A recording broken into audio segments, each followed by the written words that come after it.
تمام مسلمانوں کی خدمت میں عید تکمیل دین یعنی عید سعید غدیر کی مبارکباد پیش کرتے ہیں۔ اور اس وقت ہماری گفتگو کا اصل عنوان یہ ہے کہ عید غدیر کو دبانے کے لیے سوشل میڈیا پہ ٹرینڈ چلائے جا رہے ہیں کہ ہم کنڈیم کرتے ہیں عید غدیر کو۔ اور یہاہ سے پتہ چلا کہ رسول اور آل رسول کے دشمنوں کی وہ سازشیں کہ جو شروع ہوئی تھیں رسول اللہ صلی اللہ علیہ وسلم کے قول کو ہجر اور ہذیان اور بکواس اور بڑبڑانا کہہ کر، وہ سازشیں آج تک جاری ہیں۔ اب سب سے پہلے تو انتہائی خوشی کی بات ہے کہ جن لوگوں نے یہ ٹرینڈ چلایا، کیونکہ کتنے وہ احمق ہیں کہ وہ یہ نہیں جانتے کہ جب وہ یہ ٹرینڈ چلائیں گے تو کتنے لوگوں کی توجہ ہوگی اس امر کی جانب کہ بالآخر یہ عید غدیر کیا ہے اور کیوں اس کا بائیکاٹ ہو رہا ہے۔ جبکہ وہ یہ بھی دیکھ چکے ہیں کہ مولانا طارق جمیل صاحب نے بھی جب مولا امیر المؤمنین کے لیے فرمایا کہ وہ مولا ہیں، اور مولا بھی دوست کے معنی میں نہیں بلکہ اولا بتصرف، اور اس ہستی کے بارے میں اس کے پاس پاور ہوگی بعد رسول اللہ صلی اللہ علیہ وآلہ وسلم۔ تو ہم یہ دیکھتے ہیں کہ مولانا طارق جمیل صاحب نے کسی کو برا نہیں کہا لیکن ان کا بائیکاٹ ہو گیا۔ دوسری جانب ان ٹرینڈز کو چلانے والے جہاں نواسب اور نواسب میں سے دیوبندی بھی ہیں اور اچھے خاصے اہل حدیث ہیں، تو اہل حدیثوں کی خدمت میں عرض کریں کہ آپ نے بڑا اچھا کام کیا۔ آپ الحمدللہ ڈیوائیڈ ہو چکے ہیں حسینی اہل حدیث اور یزیدی اہل حدیث میں، اور ان قریب آپ کے یہاں ایک اور شگاف ہوگا اور لوگ بیدار ہوں گے، کیونکہ سب کے سب تو ظاہر ہے کہ گناہ کی اولاد نہیں ہیں، کیونکہ ہر وہ شخص کے جو مولا امیر المؤمنین کا مخالف ہو یا ولد الزنا ہے یا ولد الحیض ہے یا منافق ہے، لیکن ظاہر ہے کہ ایک بہت بڑی تعداد جو اہل بیت علیہم الصلوۃ سے دور ہے وہ جاہل بھی ہے، اور انہی چیزوں کے ذریعے سے انہیں آگاہی بھی ہو رہی ہے۔ تو ان قریب اہل حدیث ڈیوائیڈ ہوں گے غدیری اہل حدیث اور منکر غدیر اہل حدیث کے درمیان۔ اب سوال یہ پیدا ہوتا ہے کہ 18 ذی الحجہ کو آپ لوگ اب سوگ منا رہے ہیں کہ جی تیسرے خلیفہ کو شہید کیا گیا، تو سوال یہ پیدا ہوتا ہے کہ رسول اور آل رسول علیہم السلام کے معاملے میں تو آپ کہتے ہیں کہ دن منانا حرام ہے، تو پھر یوم صدیق اکبر، یوم فاروق اعظم اور یوم عثمان منانے کی کیا توقع ہے؟ یہ حرام کیوں نہیں ہے؟ پھر جب اہل بیت کی شہادت کا ذکر ہوتا ہے تو آپ شور مچاتے ہیں کہ سوگ 3 دن کا ہوتا ہے، تو پھر حضرت عثمان کا یوم اور سوگ کیوں؟ کیا وہ کل یا پرسوں شہید ہوئے ہیں؟ البتہ ہم تو کھل کے کہتے ہیں کہ اللہ سبحانہ و تعالیٰ کی لعنت ہو، تمام ملائکہ کی لعنت ہو، تمام انبیاء کی لعنت ہو، تمام اوصیاء کی لعنت ہو، اور تمام مؤمنین جن و انس کی لعنت ہو دشمنان رسول اللہ صلی اللہ علیہ وآلہ وسلم پر اور دشمنان اہل بیت علیہم السلام پر، خصوصاً مولا امیر المؤمنین اسد اللہ غالب لکل غالب صدیق اکبر فاروق حاض الامہ بہی یفرق بین الحق والباطل یاسوب الدین علی ابن ابی طالب کے دشمنوں پر لعنت۔ اور جس نے ان سے جنگ کی اور جو ان کے مقابلے میں آیا، جس نے ان کے فضائل چھپائے، جس نے ان کو گالیاں دی، جس نے ان کے خلاف تلوار کھینچی، اور جو ان سے دشمنی رکھتا ہے جس طریقے سے، وہ بلا شک اس پر اللہ کی لعنت ہو۔ اور قول رسول اللہ صلی اللہ علیہ وآلہ وسلم یہ ہے کہ یا علی لا یحبک الا مؤمن ولا یبغضک الا منافق، کہ اے علی تم سے کوئی محبت نہیں کر سکتا مگر یہ کہ وہ مومن ہوگا، اور کوئی بغض نہیں رکھ سکتا مگر یہ کہ وہ منافق ہوگا۔ اب سوال یہ پیدا ہوتا ہے کہ جناب عثمان کو جن لوگوں نے شہید کیا، جن لوگوں نے ان کے قتل کا فتویٰ دیا، جن لوگوں نے ان کے قتل کی حمایت کی، جو لوگ ان کو قتل ہوتا ہوا دیکھ رہے تھے اور خاموش تھے، آپ ان پر لعنت کیوں نہیں بھیجتے؟ ہم تو اہل بیت علیہم السلام کے مقابلے میں آنے والے ہر شخص پر لعنت بھیجتے ہیں، اور یہ تعلیم ہے رسول اللہ صلی اللہ علیہ وآلہ وسلم کی۔ انہوں نے فرمایا ہے کہ جو بھی علی سے بغض رکھے گا وہ منافق ہوگا۔ تو سوال یہ پیدا ہوتا ہے کہ حضرت عثمان کو شہید کس نے کیا؟ البتہ یہ بات تو انڈرسٹوڈ ہے کہ ان کا سوگ نہیں منانا چاہیے، کیونکہ آپ کہتے ہیں کہ یوم منانا حرام ہے اور سوگ 3 دن سے زیادہ نہیں ہوتا، تو اب ان کا کیوں سوگ ہو رہا ہے، کیوں ان کا ذکر ہو رہا ہے؟ لہٰذا اگر مقالہ بھی لکھا جائے اور کچھ لکھا بھی جائے اور اس میں سوگ منایا جائے تو یہ ایک آپ کے اعتبار سے غلط ہے، لیکن ہم جانتے ہیں کہ آپ لوگوں کے اعتبار سے اہل بیت کا ذکر غلط ہے اور رسول اللہ صلی اللہ علیہ وآلہ وسلم کا ذکر تو سب سے بڑا گناہ ہے۔ تو سب سے پہلے ہم توجہ دلائیں کہ حضرت عثمان کو قتل کرنے والے سب اصحاب تھے، اہل مدینہ تھے، اور یہ بھی توجہ دلائیں کہ قرآن مجید میں اگر کسی شہر کے باشندوں کے نفاق کا ذکر ہوا ہے تو وہ سورۃ توبہ میں کھل کر ذکر ہوا ہے کہ اہل مدینہ کے جو ارد گرد ہیں وہ منافق ہیں۔ وَمِمَّنْ حَوْلَكُمْ مِنَ الْأَعْرَابِ مُنَافِقُونَ وَمِنْ أَهْلِ الْمَدِينَةِ مَرَدُوا عَلَى النِّفَاقِ، اور اے میرے حبیب، اور پھر مسلمانوں کو سب کو مخاطب کیا ہے کیونکہ آیا ہے وَمِمَّنْ حَوْلَكُمْ مِنَ الْأَعْرَابِ، کہ اے مسلمانوں تمہارے ارد گرد جو مدینہ کے ارد گرد بدو ہیں ان میں منافق ہیں، اور اہل مدینہ میں ایسے لوگ ہیں جو نفاق میں شدید ہیں۔ اب آپ کے سامنے ہے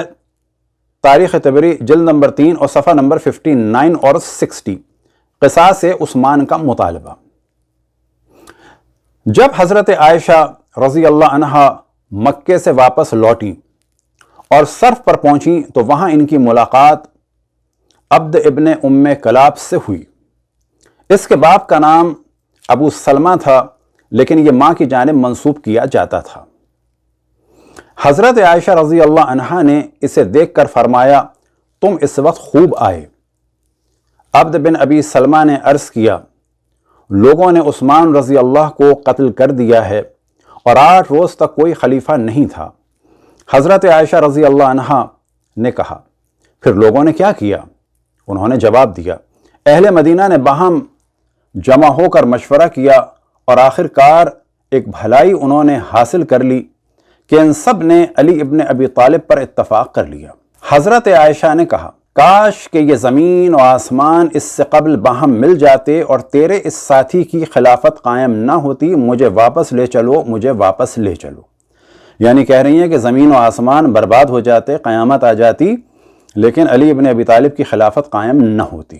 حضرت عائشہ رضی اللہ صرف سے مکہ واپس لوٹیں اور یہ فرماتی جا رہی تھیں خدا کی قسم عثمان رضی اللہ مظلوم قتل کیے گئے ہیں اور میں ان کے خون کا مطالبہ ضرور کروں گی۔ عبد ابی سلمہ نے کہا اے ام المومنین آخر اس انحراف کی کیا وجہ ہے؟ اور خدا کی قسم سب سے اول آپ ہی نے علی رضی اللہ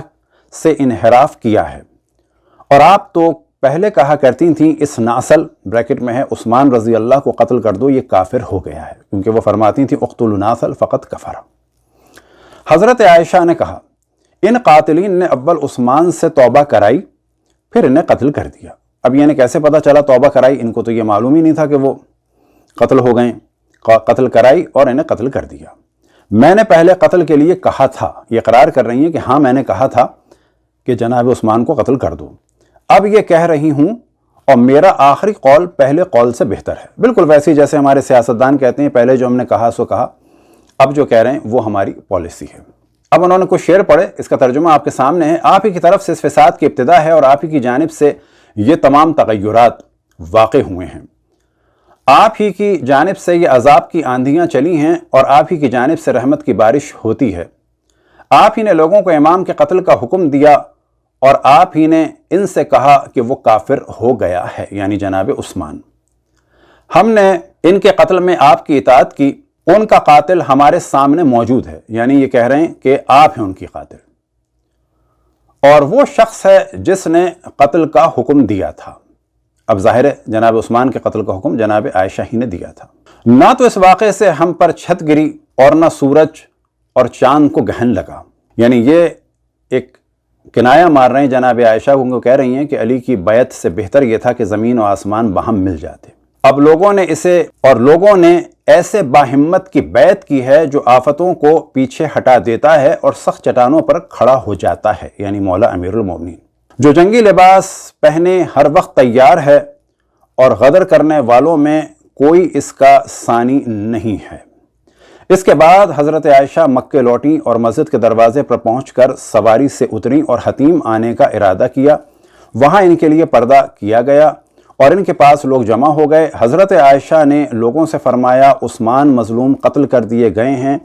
اور خدا کی قسم میں ان کے خون کا مطالبہ ضرور کروں گی۔ اب یہاں سے بات ہم واضح کر دیں کہ عالم اسلام میں جو تکفیریت شروع ہوئی یہ حضرت عائشہ ہی سے شروع ہوئی، کیونکہ انہوں نے حضرت عثمان کی تکفیر کی اور کہا اقتلوا ناصل فقط کفرا، کہ قتل کر دو اس ناصل کو، کیونکہ وہ یہودی ناصل لمبی داڑھی والے سے ان کو تشبیہ دیتی تھیں اور کہتی تھیں کہ یہ کافر ہو گیا ہے۔ آپ کے سامنے عربی متن ہے تاریخ طبری جلد نمبر 4 اور صفحہ نمبر ہے 459، اور یہاں پر یہی والا موضوع ہے کہ جو آخری 2 لائنیں ہیں اس میں 3 لائنوں میں بیان کر دیں۔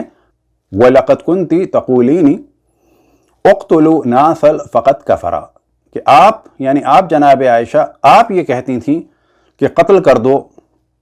یعنی جناب عثمان کے لیے انہیں ناصل کہتی تھیں اور کہتی تھیں کہ یہ کافر ہو گئے ہیں۔ اب جب یہ پتہ چل گیا کہ قتل کا حکم کس نے دیا، قتل کرنے والے کون ہیں، سب کے سب اہل مدینہ تھے، سب کے سب اصحاب تھے، حتیٰ مین قاتلین طلحہ اور زبیر اور اسی طرح سے دیگر لوگ تھے۔ اب یہاں پر ہم توجہ دلائیں کہ ان کی جو شہادت ہوئی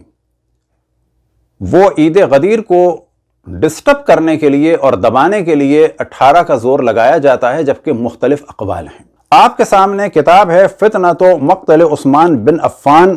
جزء الاول، الدکتور محمد بن عبداللہ الغبان، المملکۃ العربیہ السعودیہ، وزارت التعلیم العالی، الجامعۃ الاسلامیہ بالمدینہ المنورہ، کہ یہ وزارت التعلیم مملکت عربیہ سعودیہ میں الجامعۃ الاسلامیہ المدینہ میں یہ ایک تھیسس ہیں جو ڈاکٹر محمد بن عبداللہ الغبان کے ہیں، تیسرے خلیفہ کے بارے میں، اور یہ اس کی پوری تفصیل ہے الجامعۃ الاسلامیہ، اور یہ چھپی ہے 1419 یعنی 1999 میں، آج سے تقریباً 23 سال پہلے۔ اب آپ کے سامنے ہے المبحث الثانی تاریخ قتلہ، کہ دوسری بحث کہ جناب عثمان کا قتل کس تاریخ میں ہوا۔ تو پہلی بحث یہ ہے کہ کس سال میں ہوا، تو کہتے ہیں کہ 35 بھی کہا گیا اور 36 بھی کہا گیا، لیکن جو زیادہ مشہور ہے وہ ہے 35 ہجری۔ اب یہاں پر بحث ہے تحدید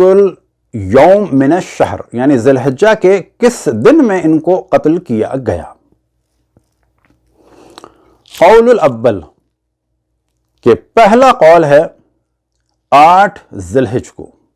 قول الثانی 10 ذی الحجہ کو، قول الثالث اور یہ ہے 12 ذی الحجہ، اور قول الرابع یعنی چوتھا قول ہے 13 ذی الحجہ، قول الخامس یعنی 5واں قول 14 ذی الحجہ، قول السادس چھٹا قول ہے 17 ذی الحجہ، اور قول السابع یعنی 7واں قول ہے 18 ذی الحجہ، وقول الثامن اور 8واں قول ہے 28 ذی الحجہ۔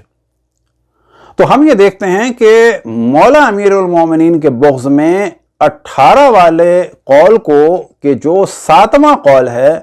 اس کو زیادہ اہمیت دی جاتی ہے، لیکن مؤلف نے جو ترجیح دی ہے اور اسی کو ترجیح دی ہے مفتی اسحاق صاحب نے، والذی ترجح لدی من هذا الاقوال قول الثالث الذی فیہ انہ استشہد اوسط ایام تشریق، یعنی 12 کو ان کو قتل کیا گیا، اور وجہ کیا ہے کہ یہ اسی زمانے کے افراد میں سے تھے اور باقی جتنی روایات ہیں وہ ضعیف ہیں۔ پھر یہ کہ تحدید الیوم من ایام الاسبوع کس دن مارا گیا، تو وہ کہتے ہیں کہ جمعے کے دن ان کو قتل کیا گیا، اور ایسٹرونومی کے حساب سے جب انہوں نے حساب لگایا اور تحقیق کی تو پتہ چلا کہ 12 ہی کو جمعہ پڑا تھا، اور وہ اقوال جو ہیں اور جگہ فٹ نہیں ہو پاتے، اور آخر میں نتیجہ نکالا ہے کہ ہمارے نزدیک جو صحیح قول ہے، جو قوی قول ہے، وہ یہ ہے کہ ان کو ان وفاتہ، کہ ان کی وفات ہوئی ہے 12 ذی الحجہ کو۔ اور یہاں سے بتاتے چلیں کہ جو بھی رسول اللہ صلی اللہ علیہ وسلم سے محبت کرتا ہے تو ان کی آل سے تو اسے محبت کرنی ہوگی، ورنہ وہ ہے منافق، اور جو بھی ان کی شہادت یا ولادت یا ان کے ذکر کی مخالفت کرے اور کسی بھی طریقے سے مخالفت کرے تو سمجھ لیں کہ وہ ہے ناصبی۔ پس جناب عثمان کے بارے میں جب 8 قول ہیں تو ایک قول کا کیوں شور مچایا جا رہا ہے کہ جبکہ تحقیق یہی ہے کہ وہ 12 کو ان کی وفات ہوئی۔ اب آپ کے سامنے مفتی اسحاق صاحب کا کلپ ہے، لیکن اس کے کچھ حصے ہیں کیونکہ وہ پنجابی میں ہے اور اسی موضوع کو انہوں نے ڈسکس کیا ہے۔ سیدنا عثمان رضی اللہ تعالیٰ عنہ دی شہادت 12 ذی الحج نو ہوئی، 18 ذی الحج نو نہیں ہوئی۔ اے فتنہ تو مقتل عثمان ابن عفان رضی اللہ عنہ ورضا تاریخ الدکتور محمد بن عبداللہ الغبان الجزرہ، اے 2 جلداں چ دکتور جڑے مدینہ منورہ دے انہوں نے کتاب لکھی، اور خوبی اس کتاب دی ہے کہ انہوں نے روایتاں جڑیاں انہوں نے بحث کی ہے کہ انہوں نے راوی کی ہے، اگے یہ جو لکھدا بس لکھی جاندے جو بھی لبے، انہوں نے باقاعدہ حدیثی روایتاں تاریخی روایتاں ساریاں کٹھیاں کر کے میرے نزدیک انہاں قولاں چوں جڑا قول ثابت ہویا تے راجے پکا اور تیسرا قول ہے کہ آپ جڑے ایام تشریق ہے 11 12 13 یہ درمیان دا دن یعنی 12 جڑا ادو شہید 12 دے لکھے تے نہیں جانا تے نہ مولیاں دے فطور نو لینا۔ الترجیح والذی ترجح لدی من هذه الاقوال الثلاثه قول الجمهور وهو يوم الجمعہ، انہاں قولاں تو جڑا میرے نزدیک معتبر ثابت ہویا وہ جمہور دا قول ہے کہ جمعے دا دن، لأن قول الجمہور ولم يخالف قولنا میرا، کیونکہ اکثریت علماء نے کیا اور اس کے خلاف کوئی تو کبھی قول نہیں آیا۔ كما انه يوافق الحساب الفلكية فإنه ينتج أن اليوم الثاني عشر من شهر ذي الحجة من السنة 35 يوافق يوم الجمعہ، کہ جڑا آسمان دے ستاریاں دا سورج چاند دا حساب ہے وہ دے مطابق یہ نکلدا کہ 12 ذی الحج جڑی سی سن 35 ہجری دی جمعے دا دن سی، لہذا يقوي أن وفاته كانت في اليوم الثاني عشر من شهر ذي الحجة۔ لیکن آخر میں ہم توجہ دلائیں کہ سوگ آپ کا شور یہ ہے کہ 3 دن سے زیادہ نہیں ہوتا، تو پھر کسی کو بھی اجازت نہیں ہے جو رسول آل رسول کے سوگ میں یہ زور لگائیں کہ 3 دن سے زیادہ سوگ نہیں ہوتا، ان کو چاہیے کہ وہ علماء فتویٰ دیں کہ جناب عثمان کے سوگ کی بات نہیں ہونی چاہیے۔ دوسری بات یہ ہے کہ جب دن منانا رسول آل رسول کا حرام ہے تو پھر یوم صدیق اکبر ہو یا یوم فاروق اعظم ہو یا یوم عثمان ہو، اس کے بارے میں آپ کے علماء کو فتویٰ دینا چاہیے۔ لیکن اگر ان میں سے کوئی بھی چیز رسول آل رسول کے مقابلے میں ہے تو یہ علامت ہے نسب کی، یعنی ناسبی ہونے کی اور نفاق کی۔ اور آخر میں توجہ دلائیں پھر کہ دین مکمل ہوا ہے تمام اہل سنت کے حساب سے 18 ذی الحج کو، اور یہ خود ایک بہت بڑا دن ہے اور بہت بڑی عید ہے۔ اس سلسلے میں انشاءاللہ اور ہم ڈسکشن کریں گے۔ وصلی اللہ علی محمد و آلہ الطاہرین۔